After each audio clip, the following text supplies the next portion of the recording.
ભવાની દાસે ગુરુ મહારાજ જોધલ પીરને પૂછ્યું, બાપુ આ વિશ્વ બ્રહ્માંડ 14 બ્રહ્માંડની વાત કરી ને મને, પણ ગોદર મહારાજે 21 બ્રહ્માંડની વાત કરી છે. ખટશાસ્ત્રના 18 પુરાણો અને 21 બ્રહ્માંડ વિસ્તારા. 4 વેદ તો બ્રહ્માજીના હાથમાં ભણતા હતા તો સાહેબજી ઊંથી ન્યારા તમે ભરમે ભૂલો ગમારા તમે પ્રેમથી જોઈ લ્યો પ્યારા. અને એ 21 બ્રહ્માંડની વાત જયારે જોધલપીર ને ભવાનીદાસ બે સમસમ આયા કે બાપા આ 21 બ્રહ્માંડને ધારણ કરવા વાળું કોઈ તત્વ ખરું? એટલે જોધલપીરે એમના શિષ્યને કીધું કે હા, એવું એક પરમ તત્વ છે. કેવું પરમ તત્વ? એમને તત્વ કીધું. અને શિષ્ય શું કહે છે ખબર છે? અરે નથી એ તો તત્વ, અરે નથી એ તો તાર, એ નથી એને તાર, નથી એને તત્વ કે નથી એ તો તાર, એ નથી એને તાર.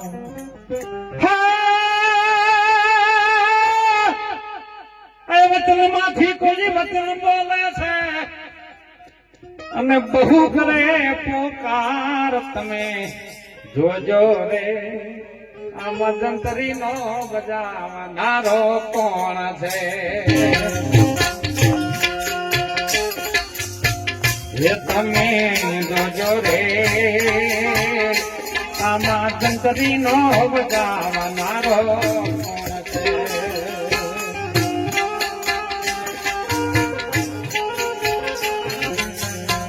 અને ત્યારે શિષ્યએ કીધું કે બાપા આ તો તાર નથી ને બહુ વચનની અંદર પોકાર કરી લો તો કદાચ આ ભૂમિકા ઉપર રહીને મારું જોવું હોય તો જોવાય ખરું. તો સાહેબ એના ગુરુ મહારાજ બોલ્યા, ન જોવાય રૂપય નો ના લેવાય પાર, ના લેવાય પાર.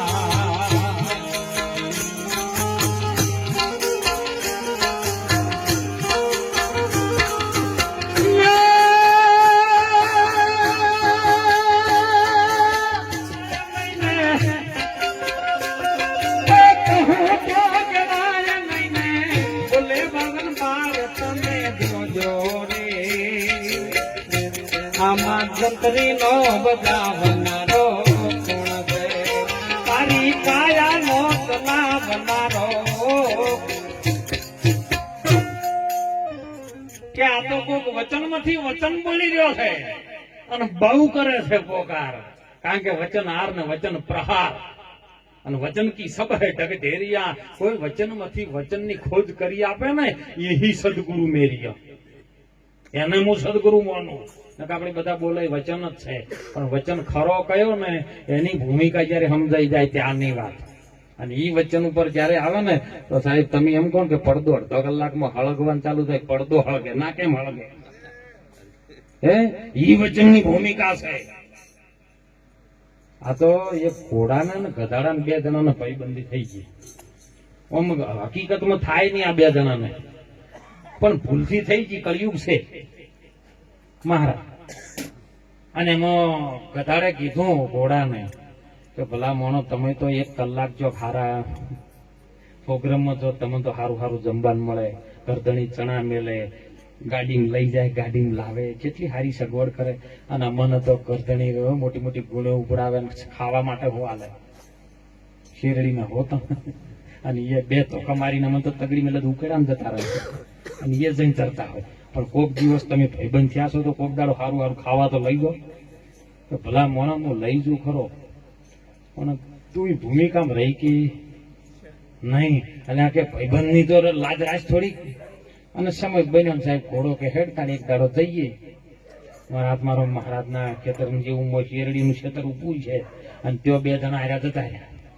ઘોડો કીધું આપણે જતા જતા રહો, પણ તારે એ ખાધે જવાનું, પ્રેમથી બોલવાનું, પ્રેમથી જે મળે આરામથી ખાવાનું, બોલવાનું નહીં. એટલે બરાબર શેરડીઓને કોઈ દિવસ જિંદગી ભાળી જ નથી. ગધાડો જોથી ભાળે. એટલે શેરડીના ખેતરમાં 1 હોઠો 2 હોઠો કાઢા અને પછી કે ભાઈ આપણને ટક્કર ચલાતી નહીં, આપણને ભૂંકવાનું થયું છે. એટલે ઓયની પાડી રાડ તે હોમે ઘર ધણી ઊંચ્યો તો હાથ ગોઠાળી લાકડી લઈને આવી. હવે ઘોડો પાડી ગયો, ઘર ધણી જાજો છે, નક્કી આપણને મારશે. એટલે ઘોડે દોટ મૂકી સાહેબ અને વાડ હતી ને ઠેકીને બહાર નીકળી ગયો. પણ ઓલો ગધાડો પાછળ પેલો ઘર ધણી નજીક આવી ગયો, લાકડી ચોડવાનું ચાલુ રાખ્યું. એટલે પેલો કૂદકો મારે ખરો, પણ કયા પગેથી? પાછલા પગેથી. એટલે પેલા ઘરધણીએ દેહ કરીને લાકડી, એટલે ઓના પગ થોડાક આમ ભાઈજા જેવા થઈ ગયા. એટલે ઘરધણીને દયા આવી કે જવા દેવાનું, ગમે તો પગ ભાઈ જાય અમે મરી જાય અને હત્યા લાગશે. થોડી વાર થયું, ઘરધણી જતો રહ્યો. પેલો ગહેડા તો બહાર નીકળ્યો ને ઘોડાને કે ભલામણો ભાઈબંધીનો હવે વિશ્વા રખાય? જરાય આમ તમારો ઉપર હવે વિશ્વા ન રખાય. કે કેમ? કે તમે મને લેવા ના રહ્યા, પણ કે ગોડા તાર ભૂંકાય નહીં ને, પણ કે હવે મારાથી ભૂંકાઈ ગયું, પણ તાર ઘર ધણી આવીને મને મારતો તાર લેવા તો આવવું પડે. એટલે પણ કે હું કૂદ્યો તેમ મારી જવું પડે ને કૂદકું. કે પણ તમે આગલા પગે કૂદ્યા હતા અને અમારી હાથ પેઢીએમાં કોઈ દાડો આગલા પગે કૂદ્યા નથી, તો હવે મારે કેવી રીતે આગલા પગે કૂદવું? આ તો સાહેબ આપણે આમ ભક્તમાં ભજનમાં આવે છે ને, તો આ જેમ આજ કેવલરામ મહારાજ આગલા પગેથી કૂદીને આ માયાની વાડને ઠેકીને બહાર નીકળી ગયા ને, એમ કદાચ આપણે ગુરુ મહારાજના શિષ્ય હોય અને ગુરુ મહારાજનું વચન તો કદાચ શિરના સાથે લીધો હોય ને, તો આ માયાની વાડ કૂદીને બહાર નીકળી જાય ને તો મોજ કરી શકે, ન કે હોઠા ખાઈને મરી જાઓ. એટલે જાગી જાજો વેલાસર, મનુષ્યનો અવતાર મળ્યો છે, વારંવાર નહીં મળે. સંતો ફરમાન આપે કરવાનું રહે. તમારી ફરજ છે ને એ કમ્પ્લીટ તમે બોલો એટલું વર્તો, અને વર્તો એટલું જ બોલો. વચન એટલે શું સાહેબ? તમારી ફરજ. તમે જેટલું બોલો છો એટલું વર્તી શકો ને તો જ સાહેબ. એટલે કીધું સંતોએ સમયકાળ વયો જાય છે, અને જ્યારે આ શરીરનો છોડવાનો ટાઈમ થશે ને ત્યારે મહાપુરુષો સંતો કહે છે, બહુ પ્રમાણ આપ્યા છે કે કદાચ વચ્ચે ગમે એટલું હશે ને તો છેલ્લી ફિલ્મમાં એન્ડમાં બધું આવે, ખબર છે? પણ પડદો કેવો છે? પડદાની ભૂમિકામાં તમે જદારો દઈએ કશું આવતું. પિક્ચરના થિયેટરમાં જોય એટલે પડદામાં આગ લાગી હોય, પણ પડદો કોઈ દાડો લાગ્યો? ગોળીઓનો ભડાકા થતા હોય, અટોમ બોમ્બ ચાલતા હોય ને આગ લાગી હોય, પણ પડદાનું કોઈ થયું? ત્યાં વરસાદ વરસ્યો હોય, યાર મેઘ ખોડા થઈ ગયા, નદી નાળામાં પાણી આવ્યું, પણ વરસાદમાં કોઈ પડદો ભીંજાણો પિક્ચરનો?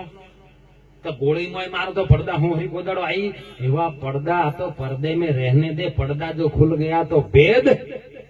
આ તો અનાદિનો સનાતન ધર્મની સંસ્કૃતિને જે દાડે પાઠ મોડતા ને એ દાડે સંતો કહેતા, પરદે આવો ને પરદે જાઓ ને પરદે કરો કમાઈ. એ પંચ મહેશ્વર જો આજ્ઞા આપે ને તો આવું પડદાની મોય, એ પડદાની મોયની વાત તો ગુરુ મહારાજના ચરણે જો ને જ્યારે તન મન ધન સમર્પિત કરો, અને શીશ જ્યારે ગુરુ મહારાજના ચરણોમાં સમર્પિત હો. સમર્પણ ભાવ એટલે કશું રે નહીં એમ નામ. અને અર્પણ કરો તો અડધું આપીને અડધું રાખ્યું એવું ફેર છે જમીન આસમાનનો. અને સમર્પણ કર્યા પછી સાહેબ કેવલ તમે રહો. તમને ઉભા રાખે ગુરુ મહારાજ વચનની ભૂમિકામાં, અને વચન તમે સેવો ને વચનને ધોઈને પીવો ને તો એનો બેડો પાર. નહીતર સાહેબ તોરલ જેવા સતી કીધું, જેસલ કરી લે વિચાર, માથે છે જમ કેરો માર. આ તો બધો સપના જેવો છે સંસાર. એ આવો જેસલરાય આપણે પ્રેમ થકી મળીએ, અને સદગુરુ કોઈ આવા પૂરા હોય ને તો જઈને આપણે પૂરા હોય ત્યારે હો. ચોક અધૂરા છે એટલે તોરલે પૂરા કીધું. ખૂબ ધારા ચાલુ સાહેબ. હું તો પહેલી વખત મારા આવવાનું પણ મને સંતો ભારે બહુ આનંદ થયો કે આવા સંતો સાહેબ. અમે તો ઘણી વખત મહારાજને બધા ભેળા ભજનમાં મહેસાણાની અંદર ઘણી વખત ભેળા થયા છે, અને આવા સંતોનો દર્શનનો લાભ આજે કેવલરામ મહારાજે આપણને અપાયો છે ને. કઈ કેવલરામ કરે છે ને એવું શીખજો, કેમ કે તમે જે કરેલું છે ને તમારા હંગાઈ આવશે. કન સોરું ને કન વાસરું ને કન માને બાપ, અંતે જાવું છે તારે એકલું ને હાથે પુણ્ય ને પાપ. પણ કદાચ એક જણ ટૂંકું દ્રષ્ટાંત કરીને આપણે વાણી વિરામ, કારણ કે મહાપુરુષોનો આપણે સંતોનો લાભ લેવાનો.